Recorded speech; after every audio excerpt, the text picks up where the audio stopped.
দেখো, আগে আমরা রেশিও প্রবলেমগুলো দেখে নিয়েছি, এবার আর সেই প্রবলেমগুলোতে যাব না, একটু নতুন নতুন টাইপের প্রবলেম দেখব।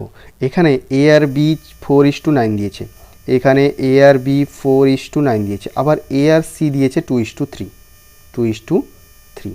তাহলে দেখো সেম এর মান একটা অনুপাতে 4, একটা অনুপাতে 2, তাকে আগে আমাকে সমান করতে হবে। কী করে সমান করব না, সমান করার জন্য আমি কি করব না, এই দেখো 4 আছে আর 2 আছে, তাহলে 2কে যদি আমি 2 দিয়ে গুণ করে দিই তাহলে এটা 4 হয়ে যাবে। কিন্তু শুধু 2কে তো গুণ করতে হয় না, হলে হবে না, এটা অনুপাতে আছে, তাই সিকেও 2 দিয়ে গুণ করতে হবে, 6 হয়েছে। এবার তাহলে এ প্লাস বি, এ প্লাস সি। এবার দেখো অনুপাতে তুমি এ বি সি সবার মান পেয়ে গেছো। A plus B 9 4 13, A plus C 10, answer হয়ে গেল। এই কোশ্চেনে দেখো A is to B plus C 1:3, C is to A plus B 5:7, এবার B is to 1 plus C. A B সির মান এখানে আমাকে বের করতে হবে। কী করে বের করবো না, দেখো ফার্স্ট অনুপাতে তুমি যদি সবগুলোকে যোগ করে নাও এ প্লাস বি প্লাস সি, তাহলে তার ভ্যালু দাঁড়ায় 1:3 থেকে 4। আবার পরের কন্ডিশানে এ প্লাস বি প্লাস সি তিনটার টোটাল করলে 7 5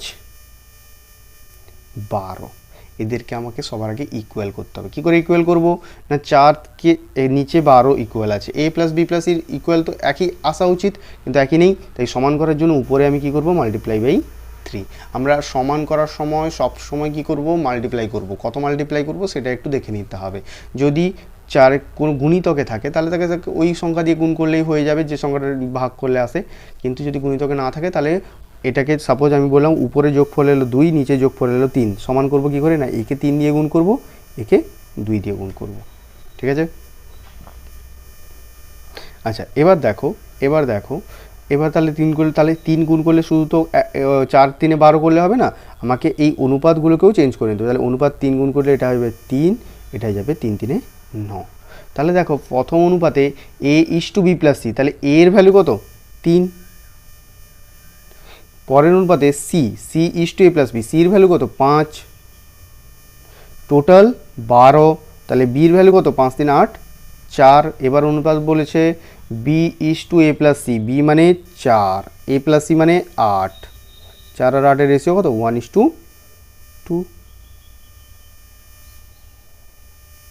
হয়ে গেল। এবার দেখো দুটো নাম্বারের রেশিও দেওয়া আছে, তাদের ডিফারেন্স দেওয়া আছে, তাদের ছোট নাম্বার জিজ্ঞেস করছে। ছোট নাম্বার জিজ্ঞেস করতে পারে, বড় নাম্বার জিজ্ঞেস করতে পারে, তাদের যোগফল কত হবে জিজ্ঞেস করতে পারে, যে কোনো ইচ্ছে জিজ্ঞেস করতে পারে।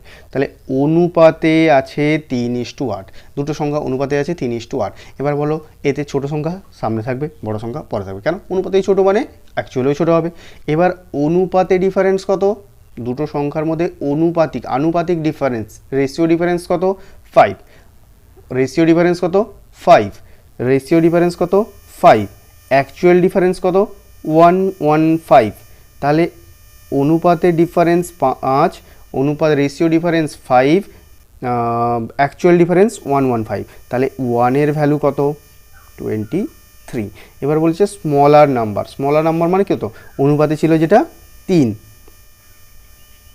1 এর ভ্যালু যদি 23 হয় 3 এর ভ্যালু হয়ে যাবে 69 হয়ে গেল। এবার যদি বলতো বড় সংখ্যাটি কত, বিগার নাম্বারটা কোনটা, লার্জার নাম্বারটা কোনটা, 8, 8 × 23, 23-এর সঙ্গে 8 গুণ করতাম, 23 আসতে কত হয়, সবাই কমেন্ট করে বলবে 23 আসতে কত হয়। দেখো 4টে নাম্বার দিয়েছে, রেশিও 1 2 3 4, সাম ইজ 16। তাহলে অনুপাতে যোগফল কত না 2 1 3 3 3 6 6 4 10, সবগুলো যোগ করলে 10, এই 10-এর ভ্যালু কত 16। এবার বলেছে sum of first and fourth number, first number fourth number, 5-এর ভ্যালু কত, 10-এর ভ্যালু 16 হলে 5-এর ভ্যালু 8, ইজি না। 3টে নাম্বারে গুণফল বলেছে 5 6 7 0, এটা একটু মন দিয়ে শুনবে, এটা কিন্তু যোগের মতো নয়। দেখো যখন আমরা গুণ করছি অলরেডি তার মধ্যে সাপোজ আমি একটা কথা বলছি 8 আর 12 দুটো সংখ্যা, তাদের গুণফল 96। এবার এদের রেশিও যখন করছি তখন দেখো 8-এর মধ্যে 4ও আছে, 12-র মধ্যে 4ও আছে, গুণ হয়। তাহলে সেই 4কে আর 4কে কমন পার্টটাকে আমরা বাদ দিয়ে দিচ্ছি, তাহলে এদের রেশিও কত যাচ্ছে 2:3। ঠিক আছে, তাহলে যখন আমি গুণ করছি তাহলে এর 4কেও বাদ দিচ্ছি, এর মধ্যে 4ও আছে, এর মধ্যে 4 আছে। যখন দুটো অনুপাতের গুণ করছি কিন্তু এর সঙ্গে যে কমন পার্টটা দুবার বাদ দিচ্ছি, মানে দুটো নাম্বারের ক্ষেত্রে স্কোয়ার বাদ দিচ্ছি।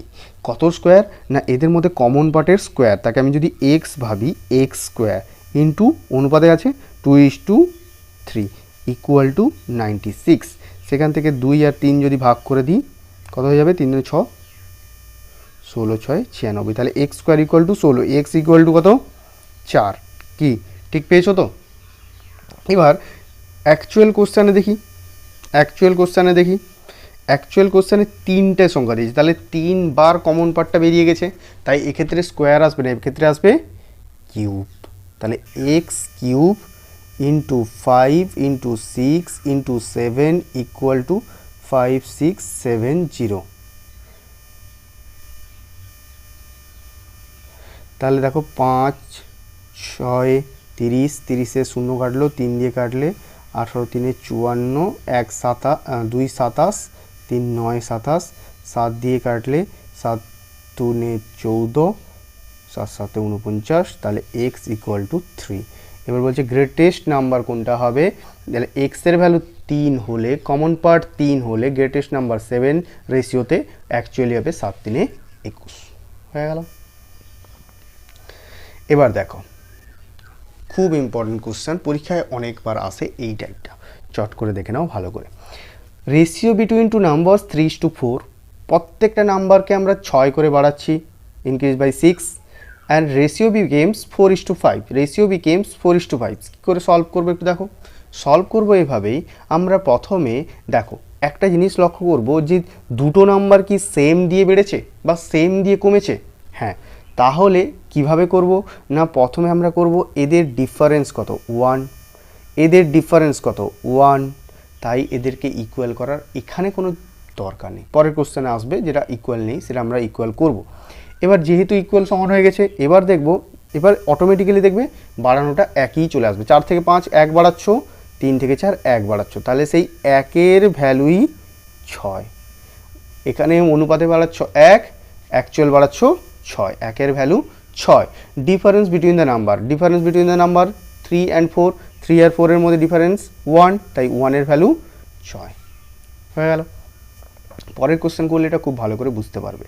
দেখো বলেছে দুটো নাম্বার আছে রেশিও 5:7, ডিমিনিশিং মানে কমাচ্ছি, ইচ অফ দেম বাই 40, তাই -40 -40 দিয়ে তখন রেশিও কত হচ্ছে 17:27, 17:27। তাহলে দেখো এটা কি করে সলভ করব না প্রথমে আগে চেক করে দেখব যে দুটো নাম্বার থেকেই কি কমাচ্ছি? হ্যাঁ, দুটো নাম্বার থেকেই কমাচ্ছি। দুটো নাম্বার থেকে কি একই সংখ্যা কমাচ্ছি? হ্যাঁ, একই সংখ্যা কমাচ্ছি। তাহলে কি করব না, তাহলে সলভ করার হচ্ছে এদের মধ্যে ডিফারেন্স নিব, এদের মধ্যে ডিফারেন্স নিব, 7 আর 27-এর মধ্যে 10, 5 আর 7-এর মধ্যে ডিফারেন্স 2, তাহলে সমান করব কি করে? আগেই বলেছিলাম সমান কি করে করব না 2-এর সঙ্গে 5 গুণ করে দিলে 10 হয়ে যায়, তাই 2-এর সঙ্গে শুধু 5 গুণ করলে হবে না, 7-এর সঙ্গেও 5 গুণ করতে হবে, 5-এর সঙ্গেও 5 গুণ করতে হবে। হয়েছে? এবার দেখো কত করে কমাচ্ছ না অনুপাতে কমাচ্ছ 25 থেকে 17, কত কমাচ্ছ? 8। ঠিক এদিকেও লক্ষ্য করে দেখবে সেমই আসবে, 35 থেকে 27 তুমি 8ই কমাবে। অনুপাতে কমাচ্ছ 8, অ্যাকচুয়াল কমাচ্ছ 40, তাহলে 8-এর ভ্যালু 40, তাহলে 1-এর ভ্যালু 5। কোশ্চেন কী চেয়েছে? Difference between the numbers, number দুটোর মধ্যে ডিফারেন্স কত? এখন কিন্তু নাম্বার 5:7 রেশিওতে নেই, এখন নাম্বারটা হয়ে গেছে আমাদের 25:35, তাদের মধ্যে ডিফারেন্স কত? 10, তাহলে 10-এর ভ্যালু কত হয়ে যাবে? 50। ক্লিয়ার? এখানে দেখো এটা একটু অন্য type, ratio of the number of the ladies to the gents, ল্যাডিসকে এল লিখেছি, জেন্টসকে জি লিখেছি। ল্যাডিস আর জেন্টের মধ্যে রেশিও 3:2 ছিল, 20 জন এক্সট্রা জেন্ট এসে অ্যাড হতে, 20 জন এক্সট্রা জেন্টস এসে অ্যাড হতে রেশিও রিভার্সড হয়ে গেল। রেশিও রিভার্সড হয়ে যাওয়া মানে 3:2 ছিল 2:3 হয়ে গেল। এবার তাহলে কী করে করবে? Number of ladies present in the party. দেখো এখানে আমাকে বলো যে ল্যাডিস কি চেঞ্জ হয়েছে আগে মানে জেন্টস আসার আগে জেন্টস আসার পরে ল্যাডিস চেঞ্জ হয়নি, তাহলে ল্যাডিসকে তো আমি আলাদা রাখতে পারি না, ল্যাডিসকে আমাকে সেম করতে হবে। সেম করার জন্য কি করব, 3 আর 2, 3 আর 2 সমান করব কি করে না, কোনো কিছু গুণ করে এদের ডাইরেক্ট সমান করা যাবে না। প্রথমে 3কে আমি 2 দিয়ে গুণ করে দেবো, 2কে আমি 3 দিয়ে গুণ করে দেবো, হয়েছে? তাহলে এটা হয়ে গেল 6, এটা হয়ে গেল 6। আচ্ছা, একে 2 দিয়ে গুণ করা মানে একেও 2 দিয়ে গুণ করা, একে 3 দিয়ে গুণ করা মানে একেও 3 দিয়ে গুণ করা, 9। এবার তুমি লক্ষ্য করে দেখো 4 থেকে 9 অনুপাতে কত বাড়ছো, 5। 4 ছিল 9 হয়েছে, বাড়িয়েছো কত, 5। সেই 5-এর ভ্যালু 20, 1-এর ভ্যালু 4, 1-এর ভ্যালু 4। এবার নাম্বার অফ ল্যাডিস কজন, 6, তাহলে 6-এর ভ্যালু 24, 6-এর ভ্যালু 24।